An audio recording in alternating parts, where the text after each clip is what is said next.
नमस्कार. संवादच्या आजच्या आपल्या कार्यक्रमामध्ये आपल्याला पाहुणे म्हणून लाभलेले आहेत भारतातले तरुण बँकर श्री विश्वास ठाकूर. विश्वास ठाकूर यांनी विश्वास सहकारी बँक ही बँक स्थापन केलेली आहे. त्याचे अध्यक्ष आणि संस्थापक ते आहेत. या बँकेने महाराष्ट्र शासनाचा A+ दर्जा प्राप्त केलेला आहे. ठाकूर यांना प्रियदर्शनी इंदिरा अवॉर्ड मिळालेला आहे. रुसी मोदी, मदर तेरेसा सारख्या व्यक्तिमत्वांना ते अवॉर्ड पूर्वी मिळालेलं होतं. जागतिक मराठी चेंबर ऑफ कॉमर्सनेही त्यांना पारितोषिक देऊन गौरव केलेला आहे. नमस्कार विश्वास. नमस्कार. मला सांगा की एका मध्यमवर्गीय घरात तुम्ही जन्माला आला. तुमचे वडील मला वाटतं पोस्ट मास्टर होते. अशा घरात जन्माला आलेल्या मुलानं काही स्वप्न बघू शकतो तो, पण असं स्वप्न बघणं हे तर विरळ आहे की आपण बँकच काढावी आणि ती काढणं हे त्याहून विरळ आहे आणि ती यशस्वी करणं हे त्याहून. म्हणजे ते यशस्वी करण्यावर आपण पुढे येऊ, पण मुळात हे बँक काढावी आणि आपण बँकर व्हावं हे कुठून आलं तुमच्यात? मुळातच मी जेव्हा कॉलेजला शिकत होतो, माझं शिक्षण पुण्याच्या फर्ग्युसन कॉलेजला झालं आणि त्याच वेळेला मी जर्नलिझम हा माझा आवडीचा विषय, त्यामुळे पत्रकारिताही मी करत होतो. त्याच दरम्यान नाशिकला माझा स्वतःचा एक प्रिंटिंग प्रेसचा माझा व्यवसाय सुरू होता आणि ह्या व्यवसायाच्या निमित्ताने एका बँकेतून मी कर्ज घेतलं होतं. ते मी वेळेत फेडलं आणि त्याच बँकेकडून, सहकारी बँकेकडून मी दुसरं कर्ज मागितलं आणि मेरिटमध्ये असताना सुद्धा त्या बँकेने माझं कर्ज नाकारलं. आणि त्याच वेळेला माझ्या मनामध्ये अशी कल्पना आली की आपण सुद्धा एक उत्कृष्ट बँक आपण उभी करू शकतो, एक संस्था उभी करू शकतो आणि त्याच्या माध्यमातून आपल्यासारखे जे गरजू असतात किंवा जे अडचणीत सापडलेले असतात अशांना आपण चांगल्या प्रकारे मदत करू शकतो. आणि त्या माध्यमातून मग मी सहकारी बँक स्थापन कशी करता येईल याच्यासाठी मी माहिती घ्यायला सुरुवात केली.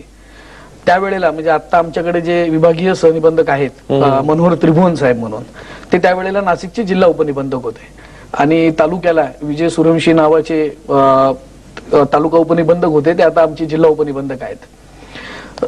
यांचा त्रिभुवन साहेबांचा याच्यातला अनुभवही मोठा होता आणि माझी त्यांची ओळख झाल्यानंतर त्यांनी मला संपूर्ण प्रकारची मदत करण्याचं आश्वासन दिलं आणि त्या पद्धतीने त्यांनी हा प्रोजेक्ट कसा बनवायचा, रिझर्व्ह बँकेकडे कसं जायचं किंवा इतर परमिशन महाराष्ट्र लेवलच्या ज्या ज्या काही मिळवणं शक्य आहेत त्या त्यांनी मला ताबडतोब मिळवून देण्याचं आश्वासन दिलं आणि माझ्याकडून त्यांनी हा सगळा प्रोजेक्ट राबवून घेतला. पण मला सांगा की तेव्हा काय अर्हता काय लागते? ज्या वेळेला 1996 साली मी हे प्रपोजल केलं त्यावेळेला 1500 मेंबर आणि 15 लाख रुपये हे एवढंच फक्त शेअर कॅपिटल जमवण्याची अट त्यावेळेला रिझर्व्ह बँकेची होती. 1994 सालानंतर सहकारी बँका मोठ्या प्रमाणावर स्थापन झाल्या.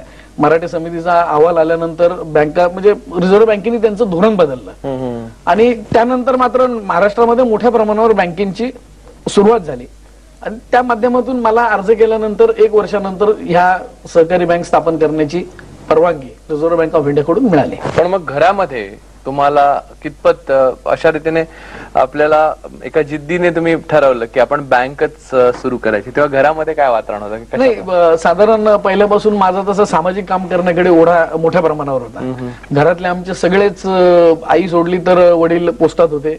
माझा मोठा भाऊ यशवंतराव चव्हाण मुक्त विद्यापीठात काम करतो. माझा मधला भाऊ HL ला काम करतो. माझ्या दोन्ही बहिणी पण नोकरी करतात. म्हणजे घरातलं आमचं जे वातावरण आहे हे सगळं सरकारी नोकरीचं याच्यातलं वातावरण आहे आणि बहीण पण माझी BSNL मध्ये आणि सगळ्यात लहान मी घरात असल्यामुळे माझ्यावर जबाबदाऱ्या तशा काहीच नव्हत्या आणि मी काहीतरी चांगलं काम करतोय हे घरच्यांना नक्कीच माहिती होतं की मी जेही काम करेल ते उत्कृष्ट करेल, चांगलं करेल.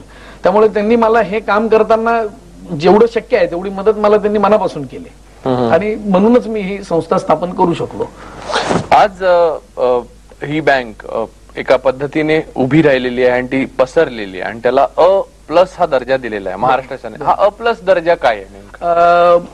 आपल्याला माहितीच असेल की आताचे म्हणजे नुकतेच जे रत्नाकर गायकवाड साहेब सहकार आयुक्त म्हणून बदलून गेलेत, हे 20 महिने आमचे सहकार आयुक्त म्हणून काम करत होते. गायकवाड साहेब काम करत असताना, सहकारात काम करत असताना त्यांनी फार मोठं काम उभं केलंय, आपल्याला सगळ्यांनाच परिचित आहे. त्यावेळेला त्यांचं लक्ष ह्या सहकार बँकिंगच्या याच्यामध्ये वेगवेगळ्या प्रकारचे प्रयोग करण्यावर जास्त होते. साहेबांनी, गायकवाड साहेबांनीच सहकारी खात्यामध्ये थिंक टँक नावाची एक कमिटी स्थापन केली होती, जो पहिला प्रयोग होता. दर महिन्याला ते एक काही अधिकाऱ्यांची आणि काही सहकारात काम करणाऱ्या कार्यकर्त्यांची अशी बैठक बोलवायची आणि ह्या बैठकीमध्ये येणाऱ्या वेगवेगळ्या अडचणी आणि त्याच्यावर उपाययोजना याच्यावर ते तत्काळ निर्णय जागच्या जागी घ्यायचे साहेब. आणि मग त्यावेळेला आम्ही साहेबांकडे अशी कल्पना मांडली की सगळ्यांना आपण A, B, K आणि D असे दर्जा देतो, पण अ मध्ये सुद्धा त्याच्यातही चांगल्या काम करणाऱ्या अनेक संस्था आहेत की ज्या उत्कृष्ट काम करतात अ पाहिजे, तर यांच्यासाठी एक वेगळा दर्जा असला पाहिजे. मग वेगळा दर्जा काय असला पाहिजे, तर अ प्लस किंवा अ स्टार असा हा दर्जा असला पाहिजे असं ठरवलं.